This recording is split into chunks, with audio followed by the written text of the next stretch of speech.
8:12, queremos saludar para tratar de entender, siempre lo convocamos para tratar de entender al director ejecutivo del Instituto de Estudios de la Sociedad, Claudio Alvarado. ¿Cómo estás, Claudio? Muy buenos días.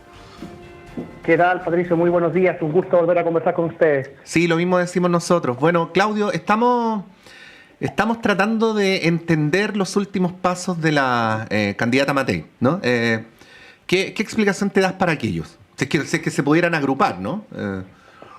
Claro, entiendo la pregunta perfectamente. A ver, yo diría, o más bien da la impresión que lo que hemos visto esta última semana responde a 2 o 3 factores al menos que vale la pena tener a la vista. El primero es que pareciera haber una preocupación muy instalada dentro, no solo de la candidatura de Evelyn Matei, sino que yo diría de los cuadros dirigentes de centro derecha en general, en orden a lograr afianzar el llamado voto duro de derecha, y eso, por supuesto, responde a un cuadro conocido, y es que en todas las encuestas, cual más cual menos, la suma de las candidaturas de Johannes Kaiser y José Antonio Kast es muy potente. De hecho, si se compara desde el punto de vista de su potencial electoral, si se compara con lo que hoy día marcan los candidatos del oficialismo, la diferencia es abrumadora, y ahí probablemente hay un primer factor que está incidiendo. Luego, en segundo lugar, también da la impresión de que aquí existe una apuesta de la candidatura de Evelyn Matei de Chile Vamos por copar la agenda, por tener presencia, por no dejar que el resto de las candidaturas justamente copen la agenda pública, y entonces hay una reacción frente a la coyuntura, una apuesta por no perder espacio, que resulta mejor o peor según el caso, pero que también parece estar presente, más que estar preocupada de instalar grandes temas o de proponer un proyecto al país basado en 2 o 3 pilares centrales. Lo que hay es una reacción a la coyuntura y por esa vía hacer noticia. Y en tercer lugar, por supuesto, que también da la impresión, y desde luego no se puede dejar de decir, que aquí existe cierta improvisación, que esa apuesta por copar la agenda y la preocupación por el flanco derecho que tiene abierto va de la mano de cierta improvisación, de una falta de un diseño de campaña medianamente conocido. Esto tiene que ver en parte con los equipos, no conocemos quién es el jefe de campaña de Evelyn Matei, no conocemos quién es el encargado territorial, y con una falta de definición de cuáles van a ser las apuestas de mediano y largo plazo. Entonces, yo creo que la suma de al menos esos 3 factores ayuda a entender lo que ha sido la última semana la candidata, que no obstante, sabemos que sigue liderando las encuestas, pero es indudable que tenía una semana bastante compleja. Sí, diera la impresión, Claudio, esto es respecto a la vida también, cuando diera la impresión de una inseguridad, ¿no? Y a veces la inseguridad refuerza el mensaje de sentirse amenazado que tratan de oponer sus adversarios, ¿no? Te quería preguntar por eso, porque, no sé, hemos preguntado a gente de distintos sectores, esto no tiene que ver con estar a favor o en contra de Matei, pero aparecen palabras como, bueno, tú usaste la palabra improvisación, está la palabra nerviosismo, no parecerían ser palabras adecuadas para una candidata que se siente segura, ¿no? ¿Qué reflexión podrías hacer sobre eso? Lo que ocurre es que efectivamente es una candidatura que enfrenta un escenario desafiante, digamos, porque así como es verdad de que está hace mucho tiempo primera en las encuestas, también es cierto que la falta de un diseño de campaña conocido, sumado a tener por el lado derecho no uno, sino que 2 candidatos con potencial electoral relevante, probablemente instalan cierta incertidumbre o inseguridad, para emplear tus términos, respecto de cómo va a seguir esto para adelante. Y también hay que decir de que esto se da en un cuadro más amplio, en el cual los distintos actores políticos, los distintos liderazgos, experimentan crecientes dificultades hoy en día para encarnar algo así como un tono de Estado, de alta política, por los factores que también conocemos y se comentan a diario, pero que siguen estando ahí, no por repetidos que sean. El auge de las redes sociales, la polarización de las élites políticas, eso sigue existiendo. Y entonces yo creo que eso le supone a todos los candidatos, y Matei no es la excepción, una dificultad para dar con un tono de estadista que yo creo que en el corto plazo difícilmente va a aparecer, porque además, como todos los candidatos hoy día están preocupados, digamos, más allá de que hayan primaria o no, todos parecen estar con lógica de primarias, de hablarle primero a su sector y luego convocar a las grandes mayorías sin necesariamente articular ambas cosas. Entonces, la verdad es que sumando estos distintos factores, los que hablábamos al comienzo, más estos que aparecen ahora, yo tengo la impresión de que salvo que exista un cambio de rumbo, un golpe de timón, un diseño de campaña muy aceitado en poco tiempo, lo cual es difícil que ocurra, es posible que este tipo de desaguisado, de problemas, en cualquier caso de dificultades en el discurso y en el mensaje a transmitir, sigan existiendo en los distintos sectores. Hace pocos días hablábamos de lo que le ocurrió a la ministra Jara con Cuba, esta semana fue Evelyn Matei. Yo me temo que esto va a seguir ocurriendo hasta que alguno de los candidatos, y en particular Evelyn Matei, que es la que motivó esta conversación Sí. y la que encabeza la encuesta, sea capaz de dar con esos elementos que le brindan estabilidad a una campaña, pero hoy día la verdad es que falta mucho da la impresión de que falta mucho para que eso ocurra. Sí, pero ¿no deberíamos, Claudio, pedirle a Evelyn Matei una responsabilidad especial por ser la primus inter pares, por ser la que encabeza las encuestas no solamente en su sector, sino respecto al otro sector? O sea, por ser la persona que tiene más posibilidades de llegar a la presidencia de la República. Déjame poner un ejemplo que puede parecer, que creo que es una descripción más que una opinión, ¿eh? Pero ahí luego te doy la palabra a ti para el análisis. Por favor, adelante. Tenemos un ministro nuevo de Seguridad Pública que está proponiendo soluciones de fondo para enfrentar el tema de la violencia en los estadios, ¿no? Y ahí tenemos la eliminación de estadios seguros, la propuesta de transformar a las barras bravas en organizaciones criminales, que es un ministro, ¿no? Y al frente tenemos a la más probable próxima presidenta de Chile que hace un punto de prensa fuera del estadio para hablar de unas cámaras y más encima es un punto de prensa fallido, ¿no? Es como si no estuviera a la altura del tipo de debate que se está proponiendo desde el otro lado. No sé si me doy a entender, ¿no?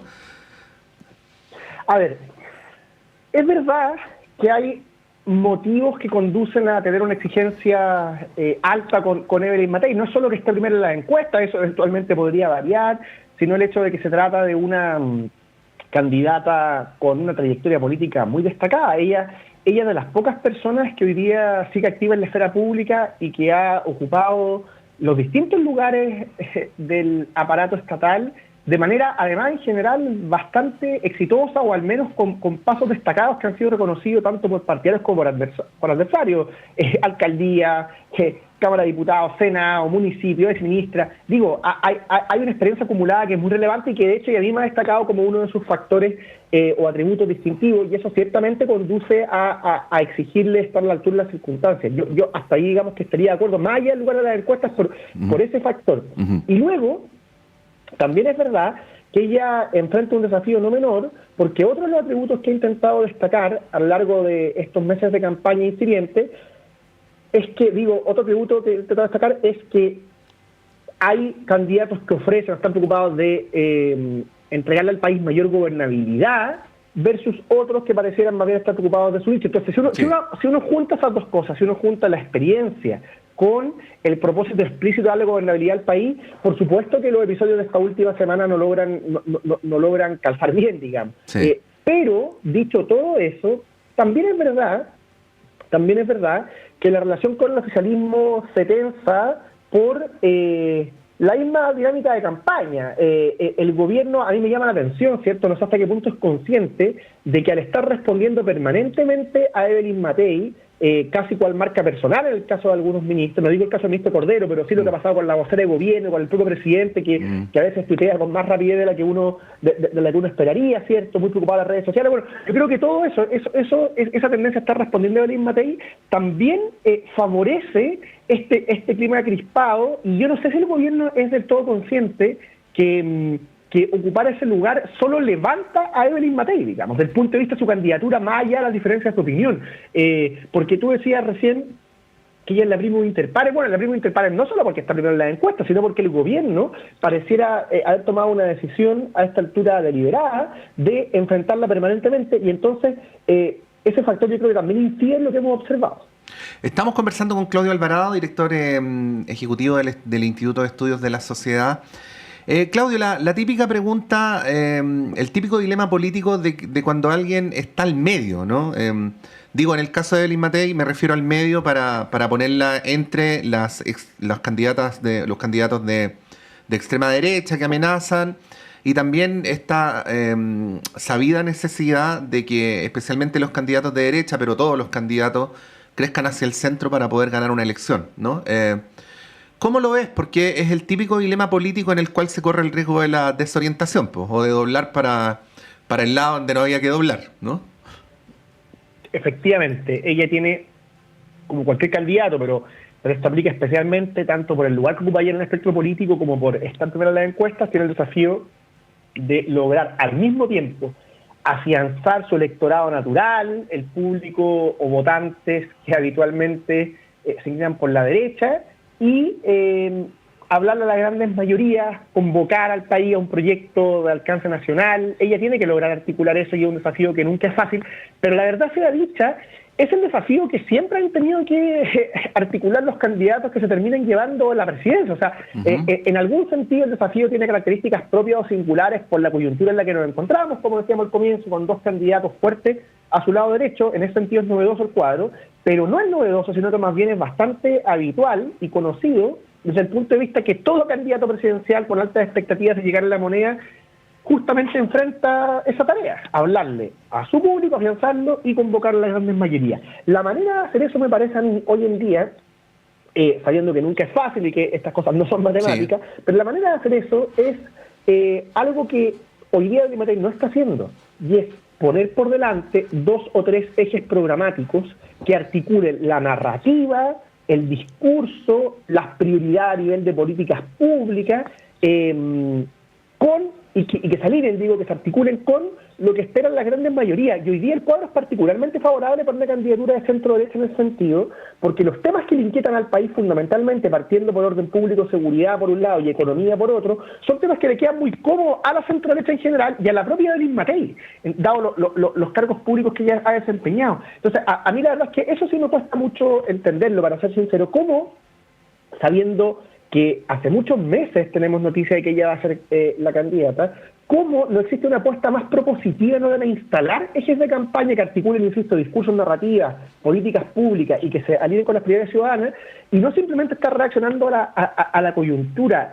Por decirlo así, cuando Michelle Bachelet fue candidata a la presidencia por segunda vez, más allá de las diferencias que uno pudiera tener con respecto a sus proyectos, en mi caso eran diferencias públicas y conocidas, sí, digamos, pero hay que reconocer que Michelle Bachelet le decía al país de manera muy clara a qué venía ella. Todos sabíamos cuáles eran sus ideales, se traducían en 3 grandes reformas. En su minuto ya hablaba de nueva constitución, reforma educacional, reforma tributaria. Insisto, uno puede ser muy crítico del contenido de esas propuestas, es mi caso, pero hay que reconocer que todos sabíamos a qué venía, y esos temas los instaló ella, articulando un diagnóstico con un discurso, con propuesta. Bueno, en el caso de Elín Matei, hoy día eso no existe. Yo creo que la manera, no al menos con esa claridad, no al menos con esa definición, y yo creo que la manera de convocar a grandes mayorías y al mismo tiempo afianzar su base es ser capaz de traducir esa conexión que existe entre las prioridades de los ciudadanos, los temas que le quedan cómodos a la derecha, en una propuesta de ese tipo, en lo que habitualmente se llama un proyecto país, que a partir de un diagnóstico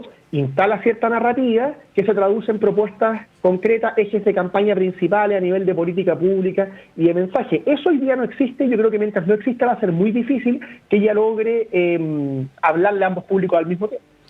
Claudio, ¿y eso es adjudicable a las circunstancias de la política chilena?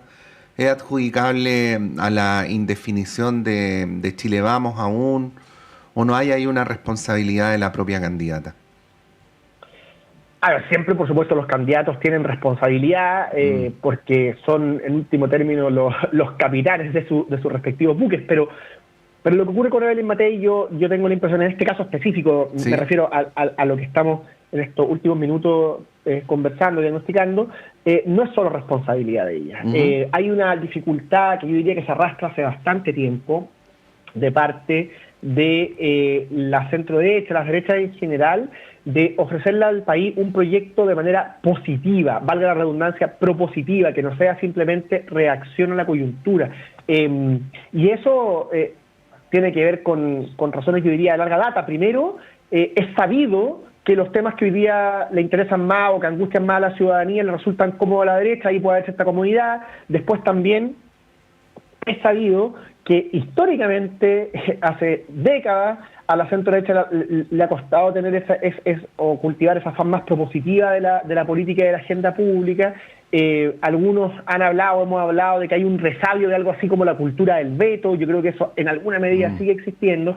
Y después también están, por supuesto, los factores más estrictamente coyunturales, donde hoy día, en virtud de las redes sociales, a las cuales también hacíamos alusión, ¿cierto? Hay tanto tema y cada día tiene su propia preocupación, que hay una tentación natural de parte de los candidatos de estar simplemente reaccionando a esa coyuntura. Y yo creo que Evelyn Matei a rato ha caído muy presa de eso, y por supuesto que esa lógica, más o menos deliberada, impide tener ejes de campaña que cumplan las características que recién conversábamos.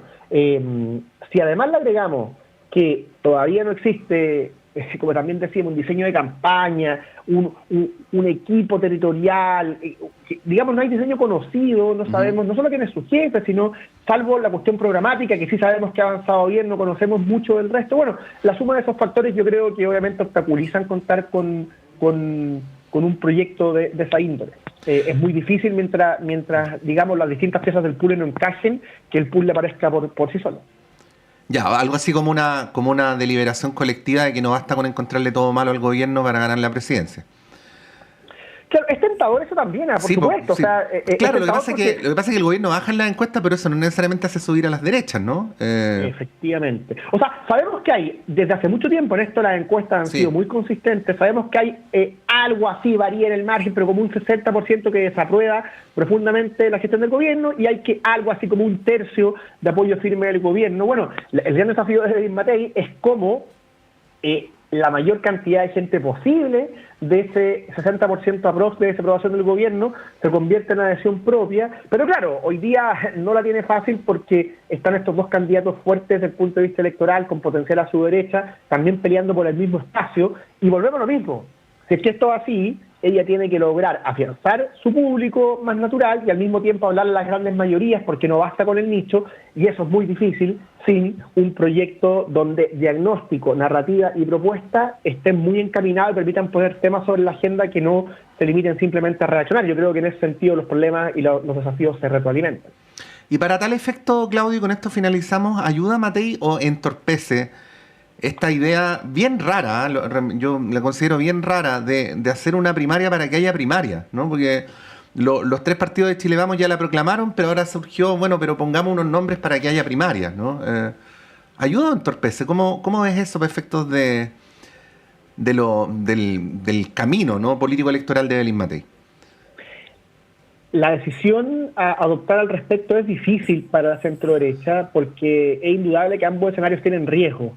De no tener primarias, lo que ocurre es, primero, que se pierde una oportunidad de oro para recorrer el país, profesionalizar los equipos, acelerar el despliegue territorial, enfrentarse y dar a conocer las propuestas en foros públicos, aprovechar la campaña, aprovechar el espacio de búsqueda de recursos vía Cervero. O sea, son muchas razones que hacen sentido, y más aún muy razonable, el contar con un espacio de primaria. Hay que recordar además que los últimos presidentes de la República, incluso cuando han estado muy encumbrados en las encuestas, como Sebastián Piñera y Michelle Bachelet en sus segundos periodos, ambos tuvieron primaria. Entonces, claro, raya para la suma, la verdad es que los motivos para tener primarias no son pocos. Pero dicho eso, por supuesto que empujar una primaria a estas alturas y no haberlo diseñado en un inicio, sino que improvisarlo ahora con candidatos que pertenecen a partidos que ya han proclamado a Evelyn Matei, también es muy extraño. Entonces yo creo que ambos escenarios son riesgosos, que lo que se debió haber hecho es, nuevamente, sin improvisación, sino que de manera anticipada, haber hecho todo lo posible por contar con una primaria, aunque fuera de Chile Vamos y la centroizquierda por el rechazo, y no con los candidatos de más a la derecha. Pero hoy en día, improvisarlo de este modo, por supuesto que es riesgoso, y la verdad es que no se entiende mucho si es que van como candidatos miembros de partidos que ya proclamaron a Evelyn Matei. Quizá, no sé si hay tiempo a estas alturas, porque mientras más se demoran las decisiones, más difícil es hacer las cosas bien, pero quizás lo que debiera intentar la centro-derecha, en caso de empujar esa primaria, por los motivos que juegan a favor de eso que ya comentábamos, es tener en esa primaria a Rodolfo Carter, a Evelyn Matei y a algún otro candidato distinto a los partidos que ya la proclamaron. Ese variable de que sean candidatos miembros de partidos que ya la proclamaron hace que se trate de un cuadro difícil de explicar a la ciudadanía. Tipo Chaguán, dices tú. Es que han salido varios, ¿cierto? Sí. Efectivamente, en los últimos días en la prensa ha sido Francisco Chaguán, anoche aparecía en la tercera, si me acuerdo bien, Luciana Cruzcoque, pero el problema no es personal. No, ambos podrían tener potencial electoral, más allá, digamos, de que hay una está muy encumbrada, han sido candidatos electos con buenas votaciones, son senadores importantes de la oposición. El problema no creo que sea el nombre de ellos, sino que pertenecen a partidos que ya proclamaron a Evelyn Matei. No, o sea, a eso me refiero, ¿no? O sea, a eso me refería, Claudio. O sea, que cuando sus propios partidos tomaron la decisión, a ningún grupo significativo se le ocurrió que podrían ser ellos, ¿no? Entonces, que ocurra ulteriormente es curioso, ¿no? Y quizás la manera de salir del dilema, si es que hay tiempo, yo no lo sé si la centro derecha lo va a lograr, pero es tomarse en serio el argumento a favor de que hay una primaria, y que como son varios entonces empujarla, pero sin candidatos de partidos que ya la hayan proclamado, que es lo que hace esto particularmente difícil de entender. Bueno, hemos conversado con el director ejecutivo del Instituto de Estudios de la Sociedad, Claudio Alvarado. Claudio, como siempre, muchas gracias, que tengas un buen fin de semana y nos encontramos próximamente. No, muchas gracias a usted, un gusto como siempre. Chao, chao. Ahí estaba Claudio Alvarado. Como bien se sabe, el Instituto de Estudios de la Sociedad es un centro de estudios más bien vinculado a la derecha, por lo tanto conoce las coordenadas del sector y desde ahí desarrolla sus reflexiones, y hemos considerado interesante escucharlos hoy día para saber cómo están viendo esto que para muchos analistas han sido una sucesión de errores no forzados de Evelyn Matei en los últimos días. Vamos a continuar con el análisis, por supuesto, de lo que está ocurriendo sobre este y otros temas luego de la pausa con nuestro panel de conversación.